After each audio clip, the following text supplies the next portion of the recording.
Olá, muito boa noite a você. Eu sou Adalberto Piotto e seja bem-vindo ao Cenário Econômico pela TV Brasil, com emissoras públicas de todo o país.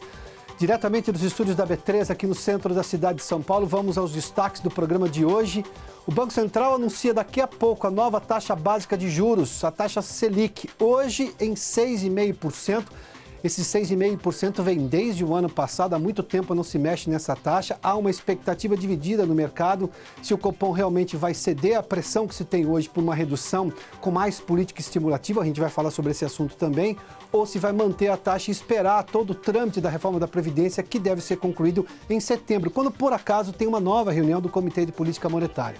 Mas será que ainda é preciso uma política estimulativa, levando-se em conta que os juros brasileiros hoje estão em 6,5%? Nós preparamos um quadro para falar sobre esse assunto. O desemprego recuou, segundo dados do IBGE, e cresceu a contratação por carteira assinada, com carteira assinada.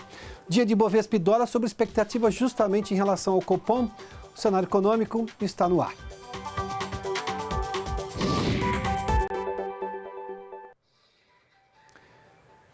Bom, eu quero já anunciar você, lembrá-lo uma vez mais, lembrar você que está nos acompanhando pela TV Brasil, que nós estamos ao vivo também pela página TV Brasil no Facebook e também no YouTube, onde você pode participar da programação enviando seus comentários. Bom, o assunto do dia, e olha que há tempos não se discutia de maneira tão intensa qual será a decisão do Banco Central, do Comitê de Política Monetária do Banco Central em relação à taxa de juros. Fato é que desta vez essa discussão existe e a pressão de boa parte de alguns, digamos, uma parte importante do mercado, advogando justamente que o Copom reduza a taxa básica de juros. Vale lembrar que lá atrás, o Banco Central, em todas as suas atas dessas reuniões do Comitê de Política Monetária, dizia que aguardava a tramitação de reformas estruturais, e a da Previdência, obviamente, estava na fila e foi a primeira, para depois decidir. Fato é que até o momento nós só tivemos a votação em primeiro turno da votação da reforma da Previdência na Câmara. O segundo turno deve ser votado na semana que vem e depois essa reforma vai para o Senado, onde também haverá 2 turnos de votação. As estimativas, digamos, mais realistas dizem que há a possibilidade da votação no Senado acabar em setembro, ou seja, haveria um primeiro turno já em agosto, no começo de setembro e depois sim em setembro. Ou seja, nós teríamos essa reunião do Copom em setembro. Em setembro, justamente com a decisão do Senado em relação à reforma da Previdência. Bom, diante de tudo isso, o que nós temos hoje em relação aos juros básicos da economia? Atualmente estão em 6,5%. O início dos cortes, se você se lembra, foi lá em 2016, em 19 de outubro de 2016, quando foi de 14,25%, uma queda de 0,25 ponto percentual e chegou em 14% ao ano. O último corte, e aí veio, digamos, podemos falar de uma reta descendente mesmo, o último corte aconteceu no dia 21 de maio de 2018. O governo ainda era presidido por Michel Temer, o presidente do Banco Central ainda era Ilan Goldfein. Para você ter uma ideia, 21 de maio de 2018, 6,25%, 6,5%, não é 6,25%. Nós chegamos a 6,5% agora. Vamos lá, me perdoem pelo equívoco aqui. Aqui há uma estimativa de um corte de 0,25%, a gente vai ver se isso vai ser confirmado ou não. Ao longo do programa nós devemos ter essa decisão do Copom. Mas será que é preciso uma nova política estimulativa? O grande argumento de uma queda da taxa de juros é sempre de que eu reduzo os juros e aumento a possibilidade justamente para se ter uma melhora no ambiente econômico. Mas nós temos hoje juros de 6,5%. Mas vamos só fazer um comparativo. A Selic em 2016, depois de um novo corte naquele ano, chegou a 13,75% na reunião de novembro de 2016. Em 2019 está em 6,5%, conforme já falei. A redução, se eu colocar em percentual, foi de 53% aproximadamente. Se eu pegar o cartão de crédito, que é exatamente juros cobrados do consumidor, aqui nós estamos falando de uma taxa referencial básica de juros, a Selic. O cartão, naquele em 2016, era de 484% ao ano. Caiu para 300% agora em 2019, em junho, cidade de junho. Caiu só 38%. O cheque especial, que também é uma modalidade de crédito muito recorrente do cidadão, era de 328, caiu para 322 entre 2016 e 2019, caiu só 2%. Ou seja, O Banco Central fez a parte dele de reduzir os juros, a taxa básica, para estimular a economia. Mas esses juros não foram repassados para o consumidor, não proporcionalmente. E olha que a proporção é só uma medida razoável, porque o fato é que nós estamos partindo de 484%. Por que eu usei o cartão de crédito? Porque o cartão de crédito é a modalidade de endividamento maior que as pessoas têm hoje. As pessoas aplicam em poupança como investimento, é a modalidade de poupança de investimento mais popular. E quando a pessoa precisa se endividar, o dinheiro fácil vem exatamente porque a pessoa tem lá um limite no cartão, ela se endivida no cartão de crédito. Ou seja, quando a gente fala de spread bancário, essa diferença entre o que o banco paga para você quando você investe e quanto ele cobra quando você empresta dinheiro dele, é o que se chama de spread bancário. O real spread bancário de boa parte da população brasileira hoje é a diferença entre pouco menos de 0,5% ao mês da poupança e de 13%, 14% no cartão de crédito. Ou seja, 5% ao ano da poupança e 300% no cartão de crédito. Essa é a diferença do spread bancário, ou seja, dessa diferença entre o que você recebe no investimento e o quanto você paga no empréstimo. Fato é que a gente não tem visto com muita frequência e os bancos não têm participado desse momento da recuperação econômica porque a queda da Selic não foi repassada aos juros cobrados do consumidor, há outras modalidades de juros, obviamente, de taxas melhores, mas, por exemplo, nessas que são muito populares, isso não foi repassado nem percentualmente, nem na mesma proporção. Ou seja, daí a pergunta, será que eu preciso de uma nova redução da taxa básica de juros? Isso teria poder, a pergunta melhor talvez seja essa, isso teria poder de impactar os bancos a fim de eles reduzirem as taxas que são cobradas diretamente do consumidor? Bom, a gente vai ver a decisão do Copom daqui a pouquinho, ao longo do programa provavelmente deve sair esse anúncio do Comitê de Política Monetária e a gente vai trazer esses detalhes para você, essa nova taxa ao longo do cenário econômico. Bom, eu vou a Brasília agora, porque a Catiúcia Neri está conosco e tem informações porque o governo decidiu. Lembra daquele novo contingenciamento de pouco menos de 2 bilhões? Bom, aquele contingenciamento foi anunciado semanas atrás e hoje o governo decidiu quais áreas onde haverá esse contingenciamento. Catiúcia, boa noite, seja bem-vinda aqui ao Cenário Econômico. Oi, Piotr, boa noite. Exatamente esse novo bloqueio de verbas do governo de quase R$1,5 bilhão de reais, como você disse, foi anunciado na semana passada, semanas atrás. Agora foram divulgados os detalhes de onde vai acontecer o corte. E o governo cortou em 8 ministérios. As pastas mais atingidas foram a da Cidadania, com bloqueio de R$619 milhões de reais. Em segundo lugar, a da Educação, com 348 milhões, e a da Economia em terceiro, com 282 milhões de reais retidos. Piotr, esse bloqueio seria ainda maior, ultrapassaria os 2 bilhões de reais, mas foi usada uma reserva de emergência para diminuir esse valor. Esse bloqueio é uma medida que dificulta a execução dos trabalhos dos ministérios, mas é necessária na avaliação do governo. O Ministério da Economia tinha uma expectativa de arrecadação de receitas para este ano que não vai acontecer. Isso porque a economia do país está desacelerada, crescendo menos que o esperado. Esse contingenciamento serve, então, para equilibrar o orçamento e para que o governo cumpra a meta de déficit primário de 139 bilhões de reais para este ano. Piotr, com você.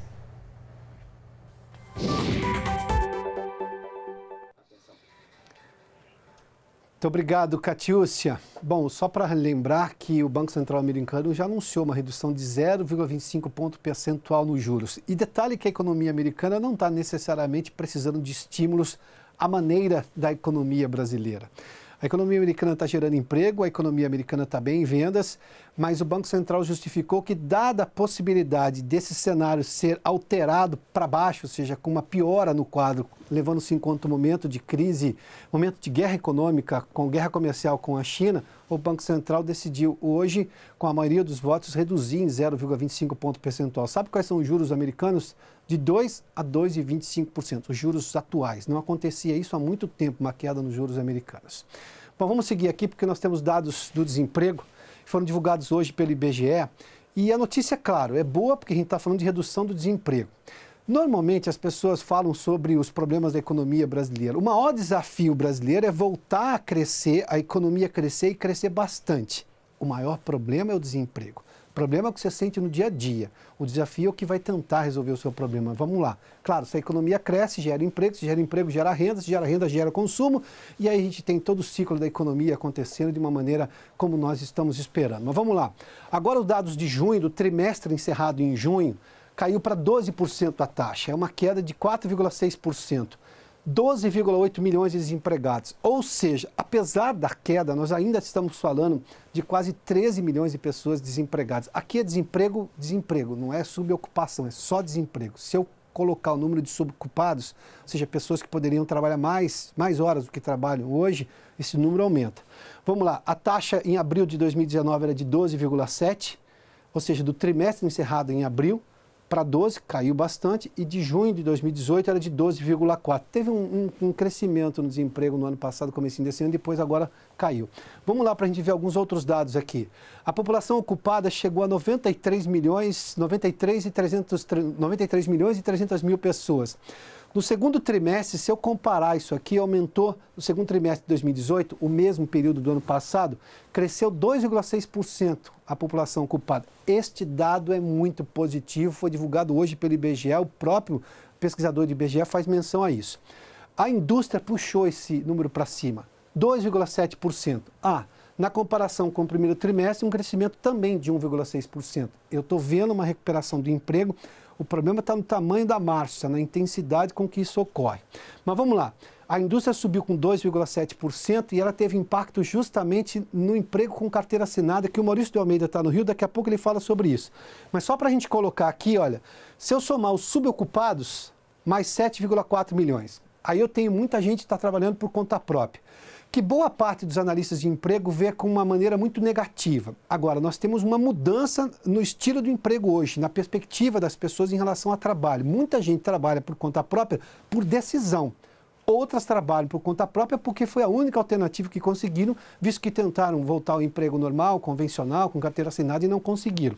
Mas temos aqui um recorde de 24 milhões de pessoas.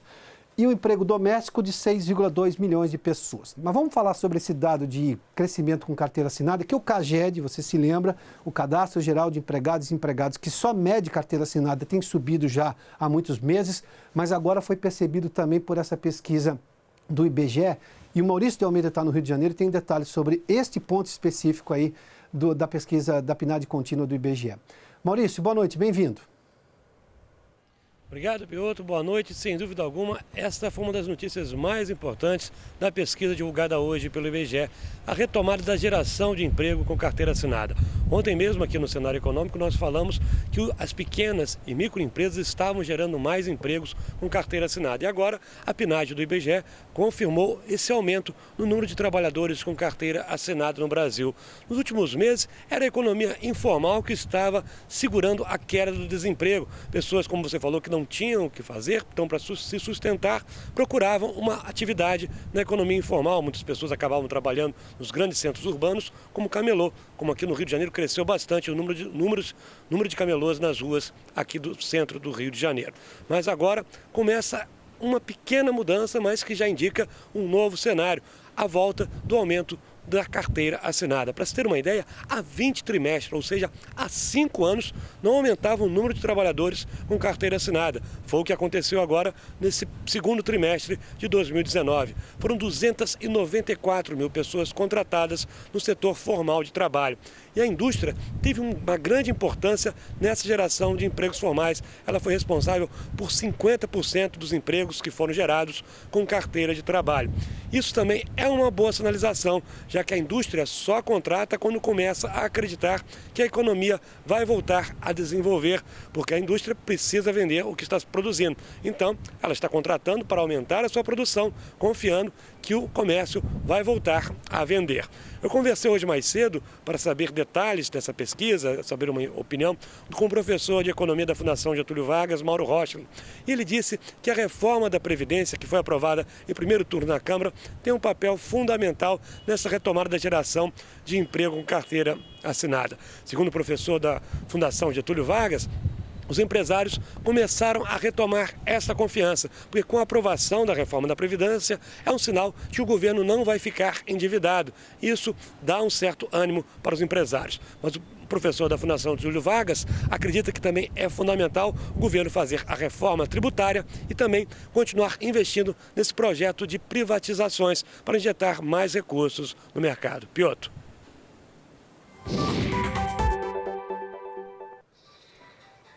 Muito obrigado, Maurício.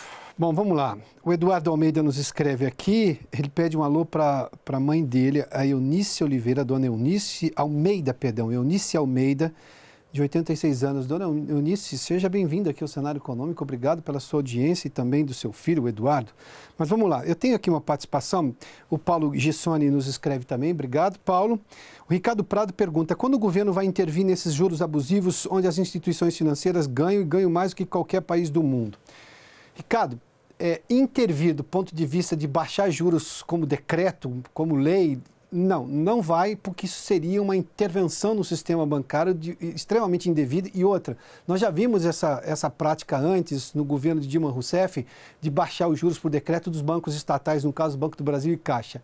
É uma tragédia, não funciona. O que se tem feito agora é o Banco Central, por exemplo, diminuir a regulamentação, embora garantindo a segurança do sistema, para, por exemplo, fintechs, os novos bancos que estão chegando aí, bancos digitais, porque se aumenta a concorrência e se pressiona, por exemplo, os grandes bancos. Prova disso é que ontem a gente divulgou aqui o relatório financeiro do segundo trimestre do Itaú, que é um grande banco, teve lucro, mas o Banco Itaú anunciou um programa de emissão voluntária porque está percebendo a concorrência chegando aqui. E vai fechar em torno de 200 agências, tem sido divulgado isso com frequência. O banco não confirmou especialmente o número de agências, mas essas informações correm no mercado, tanto é que ontem as ações do Banco Itaú caíram e contaminaram outros bancos também. Ou seja, essa concorrência é que pode fazer baixar. Mas os bancos, obviamente, no momento têm resistido, conforme eu mostrei nesse quadro agora há pouco, em relação aos juros que são cobrados do consumidor, não os juros básicos da economia. O Banco Central tem feito a parte dele em relação a baixar os juros, mas isso não tem poder, não tem tido poder de fazer a economia avançar, porque os juros cobrados do consumidor e das empresas ainda continuam muito altos. Bom, deixa eu só me ver aqui. Quem participou aqui, o Dionísio Vieira, será que a Bolsa vai perder a sustentação de 100 mil pontos? Bom, depende de uma série de aspectos, por enquanto hoje caiu de novo, a gente vai mostrar esses dados, mas precisa se levar em conta, por exemplo, qual vai ser o avanço da reforma da Previdência agora na semana que vem, isso pode ser significativo. E deixa-me ver aqui, o Rodrigo Digão, depois das reformas aprovadas da Previdência Tributária, qual seria a próxima, na sua opinião? Acho que nós estamos falando de reforma administrativa, mas essa o governo também já está fazendo. A tributária e a previdenciária têm poder de melhora de ambiente econômico e a da reforma da Previdência e da solvência fiscal no longo prazo. Ou seja, o governo conseguir pagar as contas que hoje, você sabe, está no negativo. Vamos seguir aqui só para ver o Ibovespa. Hoje, com uma queda de 1,09%, há toda uma expectativa em relação ao Copom. 101 mil pontos, 812, muito próximo da mínima de hoje, de 100 mil. A Petrobras caiu, Vale, Banco do Brasil, Itaú e Bradesco, todos tiveram queda, o que não seria novidade, e o Ibovespa cair também, que aqui está o peso pesado do Ibovespa. Cai aqui, cai lá também. E o dólar comercial com uma alta de 0,69% a R$ 3,81.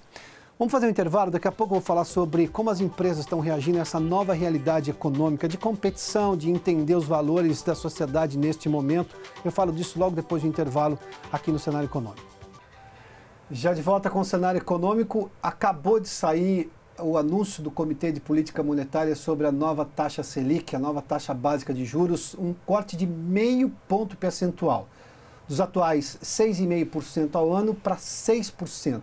O Banco Central foi ousado desta vez, o que não se via há muito tempo. Agora é exatamente a pergunta que fiz anteriormente, o quanto que isso tem capacidade de estimular a economia, levando-se em conta que a realidade brasileira hoje passa pela necessidade das reformas para se criar um ambiente melhor na economia, para se criar solvência fiscal no governo e, claro, para saber o quanto que os bancos vão participar hoje de financiar a economia a juros bem mais baixos do que a gente viu aí, não caem na mesma proporção do que a taxa Selic. Ou seja, o Banco Central fez de novo a parte dele, precisa saber o quanto que o sistema financeiro vai fazer agora com essa nova taxa básica de juros de 6% ao ano. Bom, vamos falar sobre esse novo momento que as empresas, obviamente, obrigatoriamente estão tendo de lidar. Há um público cada vez mais demandante. Uma empresa lança um produto hoje, recebe críticas nas redes sociais e são automáticas. Como é que o mundo corporativo lida com isso? E quais são as habilidades que esse mundo corporativo precisa ter? Eu converso agora com a Mariana Schutt. Mariana, seja bem-vinda aqui ao Cenário Econômico. Tudo bom? Bom, começamos. Tem uma lista de digamos, habilidades para lidar com esse novo público e esse novo mercado? Na verdade, o que a gente está vendo, e a gente lançaram no ano passado o Fórum Econômico Mundial, as novas skills que os funcionários e as pessoas precisam ter no universo corporativo. O que acontece, Adalberto, é que a gente passou a vida inteira estudando, né? A gente, do colégio para a universidade, chegou dentro do mercado de trabalho e os dias de hoje eles não pedem mais as coisas que a gente estudou ao longo da nossa vida. Então, esse estudo ele mostrou que a gente está passando de um momento onde as hard skills passam para soft skills. Então, as habilidades como criatividade, como flexibilidade cognitiva, como resolução de problemas, coisas que a gente nunca tinha pensado que a gente precisaria trabalhar dentro do universo corporativo, são as coisas mais demandadas hoje dentro das empresas. Então, como você bem disse, né, as empresas hoje elas não estão mais blindadas de nada, pelo contrário, hoje todo mundo está muito exposto, todo mundo está muito aberto, e o que acontece é que a força de trabalho e as pessoas que trabalham dentro das organizações não estavam preparadas para tudo isso acontecer. Então, o que está acontecendo agora é um movimento de as pessoas reaprenderem tudo que elas aprenderam ao longo da vida, né? A gente até usa uma frase lá na nossa empresa que é: as pessoas precisam desaprender para reaprender, né? A gente passou a vida inteira estudando sobre coisas que hoje o universo corporativo está gritando por outras, né? E o futuro do trabalho, mesmo que com a tecnologia, ele demanda essas habilidades mais sociais do que não necessariamente só tecnológicas. Vamos lá, empresas são pessoas, não existe empresa sem gente. Exatamente. E essas pessoas é que vão tomar decisões diante da repercussão que outras pessoas causam hoje. As redes sociais são muito automáticas. Perfeito. Quando alguém lança um produto e com um determinado, por exemplo, garoto propaganda, e esse garoto propaganda sai da linha na vida pessoal dele, isso interfere no produto e as pessoas fazem a conexão automaticamente. Não raro eu vejo as empresas tendo dificuldade para lidar com isso. Com certeza. Qual é a habilidade que é necessária nessa hora? Capacidade de tomada de decisão, de pedir desculpas, de voltar atrás ou não, ou de reafirmar o posicionamento. Como é que é? Eu acho que as empresas precisam pedir desculpas quando é necessário, né? E o que eu sinto que acontece é que as pessoas hoje, as empresas hoje, elas não estão preparadas para serem gestores de crise, né? E essas habilidades, inclusive, que o Fórum Econômico Mundial traz para a ponta é que as pessoas precisam ter tomada de decisão mais rápida, serem pessoas que têm essa gestão de crise mais aguçada. Então, assim, as empresas, elas estão aprendendo no processo. A nossa sociedade está aprendendo ao longo dos últimos anos a se recolocar e repensar muitas coisas. Então, o que eu acho que as empresas precisam fazer é estarem mais preparadas para jogar a bola para um lado ou para o outro quando a coisa precisar mudar de caminho e não necessariamente seguir uma linha linear de pensamento, né? E mais randômico. Eu acompanhei algumas dessas crises em que a empresa voltou atrás de uma decisão, seja de um patrocínio de alguma coisa, porque teve gritaria na rede social. Só que rede social nunca é unanimidade. E quantas pessoas as redes sociais realmente representam do público que a empresa imaginava ao tomar uma decisão de lançar um determinado produto com determinado garoto propaganda, ou financiar, ou patrocinar determinada obra, exposição, show, qualquer coisa assim. Como é que se mensura isso? Porque não é fácil mensurar isso hoje. Eu acho que querendo ou não, é fácil mensurar, porque a gente tem as análises de dados, né? Acho que o Big Data de hoje, a tecnologia nos ajuda muito a entender quais são os mapas de calor positivo e negativo. Então, acho que a gente consegue mensurar. Em relação ao posicionamento, quando a gente fala de um produto, eu acho que é algo mais simples. Agora, quando a gente fala de questões sociais, como diversidade, racismo, machismo e coisas, né, que a gente vê em algumas empresas que acontecem, aí eu acho que as empresas precisam recuar e entender se, de certa forma, elas estão trabalhando isso com o movimento necessário que precisa para a sociedade, entende? Então, essa questão de um produto que deu errado, eu acho ótimo que os consumidores consigam olhar e, inclusive, comentar sobre isso, porque é uma forma... Hoje, o futuro do trabalho trabalha muito com protótipo, né? Com MVP, o mínimo possível para se lançar. Então, quando a gente lança algo e as pessoas, os consumidores dizem que aquilo não foi legal, beleza, foi um teste, não foi legal. Volta e refaz ou reestrutura.